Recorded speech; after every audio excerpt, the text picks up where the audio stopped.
This video was brought to you by Brilliant. As we head into the final sprint of the 2024 campaign, many pundits and politicos are understandably focused on the key swing states like Nevada, Arizona, Wisconsin, Michigan, North Carolina, Georgia, and especially Pennsylvania, which looks ever more likely to be the state that actually decides the election. However, even if it's not a swing state per se, one state that's arguably flown under the political radar is the Lone Star state of Texas.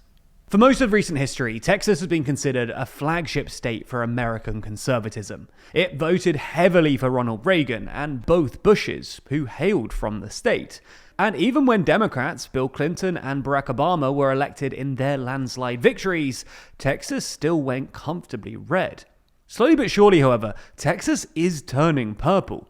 It voted for Romney in 2012 by 15 points, but by 2016 it voted for Trump by 9, and in 2020 it only voted for Trump by 5.5 points. If this trend continues, it's likely that Texas could be in the margin of error range this time round.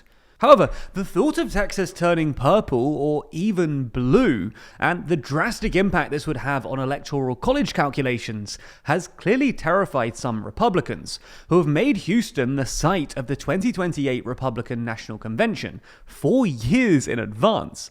So in this video, we're going to take a look at Texas's political history, why it's shifting towards the Democrats, and why, even if it's probably a long shot for the Democrats this time round, it's definitely a state you'll want to look at in the near future. Before we start, if you haven't already, please consider subscribing and ringing the bell to stay in the loop and be notified when we release new videos. But let's start with some history. Ever since modern Texas was formed in the mid-1800s, it's always been conservative-leaning. It joined the Confederacy during the Civil War and was part of the Jim Crow South, with laws and local statutes legalizing racial segregation in place until the mid-1900s. In the 19th and early 20th century, when the Democratic Party represented the white ruling class and supported segregation, Texas voted consistently Democrat. However, as Republicans took up the conservative mantle, Texas gradually went red. In 1993, Democrats lost the second Senate seat, having lost the first one after Lyndon B. Johnson resigned from his seat to become vice president in 1961. In 1994, they also lost the governorship. By 1996, they'd lost the upper house of the Texas state legislature, and by 2002, they'd lost the lower house too, gifting the Republicans a governmental trifecta for the first time since Reconstruction. However, in recent years, it looks like Texas has been slowly moving back towards the Democrats. Since the election of Donald Trump, many of the coalitions that have made up Texas politics have been shifting.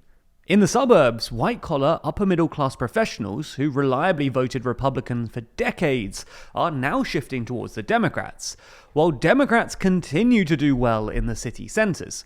This trend has been supercharged by a rapid population growth in Texas' major cities, with Dallas, Houston, Austin, and San Antonio all seeing record levels of migration, both from the southern border as well as internally from the United States. Much of this internal migration has come from Democrat-leaning states like New York and California, and a strong state economy has also attracted a lot of young people who also generally lean Democrat. And we can even see this shift in specific counties' voting records. For instance, Harris County, which covers Houston, voted narrowly for Obama in 2012, after Obama only actually won by 2 points during his 2008 landslide. In 2016, though, Harris County went for Clinton by 12.4 points, and in 2020, Biden won it by 13.3 points. Similarly, neighboring Fort Bend County actually flipped from voting 6.8 points for Romney in 2012 to voting for Biden by over 10 points in 2020, with the total number of votes increasing from 217,000 to 353,000 in that same time period. Similarly, Dallas County voted for Obama in 2012 by 15.4 points, but went for Biden by over 30 points. And the neighboring Tarrant County flipped from voting 15.7 points for Romney to narrowly voting for Biden. Again, in both cases, the raw number of votes for the two parties' candidates also increased dramatically from 2012 to 2020. But the most dramatic shift has come in Austin, the capital of Texas and a booming tech hub. In 2012, Travis County was the only county in the Austin metro area that voted Democratic. But by 2020, Travis, Hayes, and Williamson all voted Democratic, while Republican margins were squeezed in the neighboring counties of Bastrop and Cadwell. In the aggregate, this has made Texas increasingly competitive. In 2018, for instance, Beto O'Rourke nearly ousted incumbent Ted Cruz at the Senate election, and Trump only won the state by about 5 points in 2020. In a surprisingly candid comment, Texas Attorney General Ken Paxton actually claimed in an interview that Texas would have gone blue in 2020 if it wasn't for his methods to block mail-in ballot applications. Now, it's worth saying that Republicans actually improved their margins in the 2022 midterms, with a 5-point swing away from the Democrats, and incumbent Greg Abbott easily beat O'Rourke by 10 points for a second term as governor. Given recent results and the fact that Harris isn't a stunningly popular candidate, Texas looks unlikely to go blue in 2024. Most polling currently gives Trump something like a 5-point lead over Harris in the Lone Star State, although this is all pre-debate polling. And the most recent Emerson poll, again pre-debate, gave Trump a 3-point lead. Nonetheless, if the aforementioned trends continue and Democrats are able to limit their losses in rural areas, Texas could plausibly become competitive in the near future, in a similar fashion to Georgia. And this would have massive ramifications for presidential elections.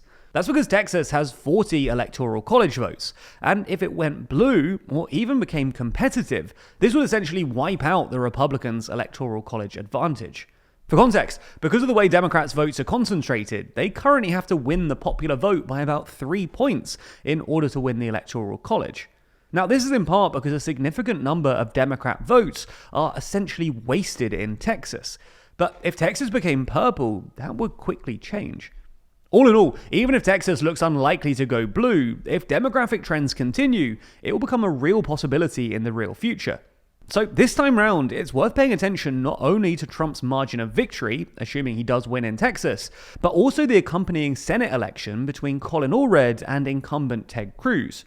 Cruz isn't the most popular politician in the state, and if he loses, it could bode well for Democrats going forward. With issues like these, it's often hard to come to the right conclusions. So if you want to improve your decision making, you'll want to check out Brilliant. Brilliant is where you learn by doing, with thousands of interactive lessons in maths, data analysis, programming, and AI. For instance, there's the Scientific Thinking course, which takes you on an interactive tour of our physical world. You'll engage with key scientific principles and theories, from simple machines like gears and pulleys to Einstein's special theory of relativity. It's not just a bunch of lectures either. You'll learn by doing, with hands-on lessons that will have you comparing circuits to understand voltage and current, playing snooker to learn the rules of collision, planning your itinerary for an intergalactic music festival on a space-time diagram, and more. That way, you'll build your natural intuition while gaining deep knowledge of scientific principles.